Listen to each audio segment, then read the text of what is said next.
I know a lot of players are as excited about Wastelanders as I am, and as Anne is, and as the whole team is. Jeff, what can you tell us about this new, completely free update? It's got NPCs.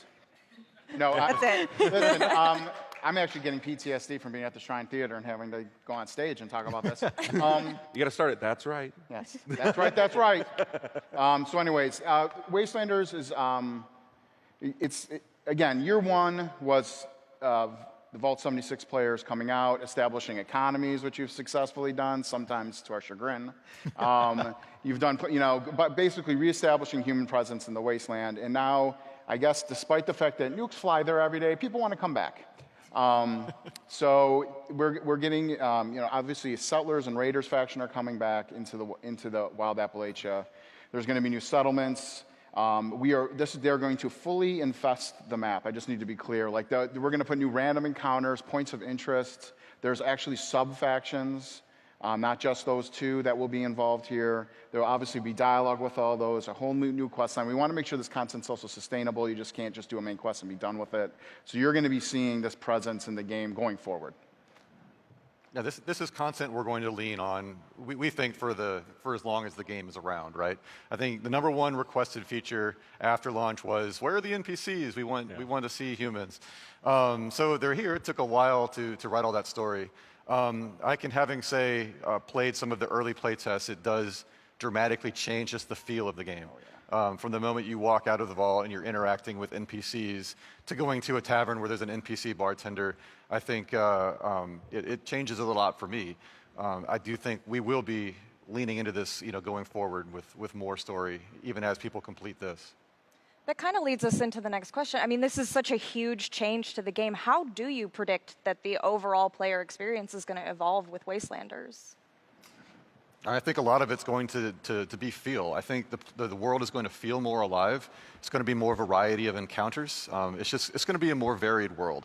Not just with the story, with people finding the raiders, finding the settlers, but also all the random encounters, the hostile raiders that you run into, some of the minor factions that we're not going to talk about yet. Things like that are going to dramatically change the game. Yeah, I got the... No, I'll talk about one. I'll go on the line. One of the minor factions is going to be a cultist of the Mothman. Yeah. So while there are minor factions... It's going to be Jess. Yeah. Yeah, it's going to be Jess. And remember, the raiders aren't just like, crazy cannibals. There's those kind of raiders, but the raiders in the settlement are more, they use extreme measures to protect themselves, right? The settlers, we try to dance within shades of gray, not just black and white. So the settlers have their own motivations as well. Some might be nefarious. You'll uncover those throughout the quest. And remember, as I'm sure as you folks all play games and I do, like there's a story I'm telling myself and the story the game's telling me. So this is the element of the game that we wanted to add back in, the story the game's telling me.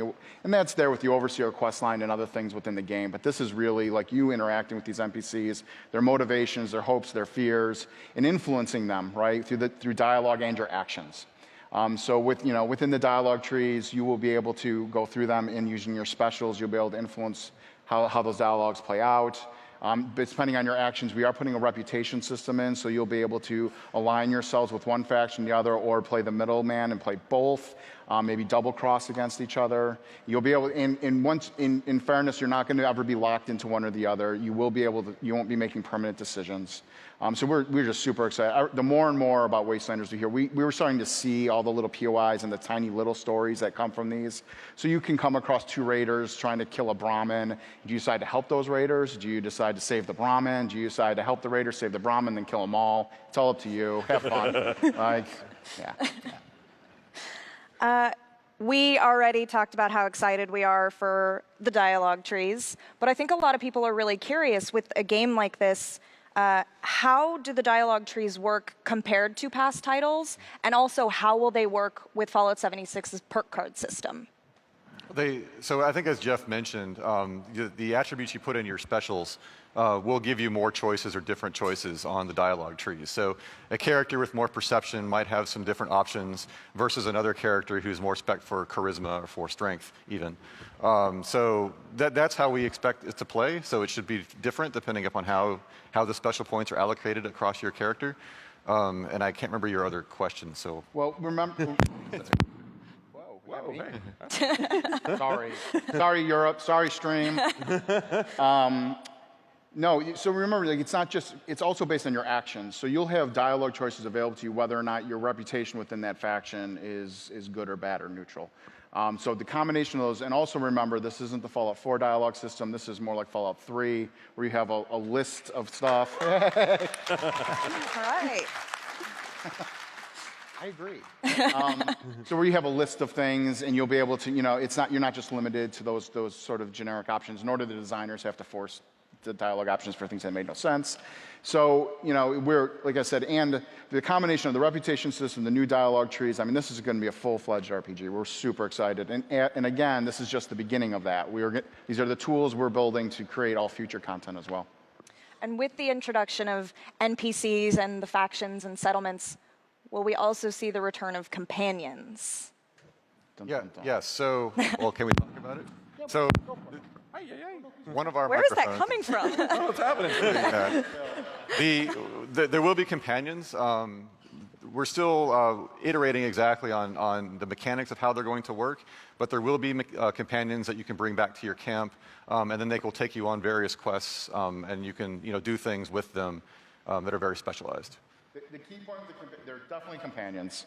The key point is that mainly they're going to stay in your camps. They're going to be in your camp. On very specific quests, they will definitely accompany you to help you or hinder you or surprise you with certain things on your way. But remember that and you can definitely romance these companions and go up and down favor with them depending on, again, your actions within the game and where they're aligned. I know Tumblr was very curious about the romance possibilities, so that's good. Eyebrow wiggle. That's Tom's most requested feature.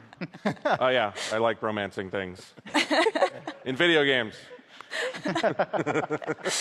Can we talk about anything else that's going to be coming with the Wastelanders update, including some of the new weapons that we saw in the concept art that we shared, or some of the new enemies, like that creepy guy from the trailer or anything, or new locations like Crater, which we saw in the teaser?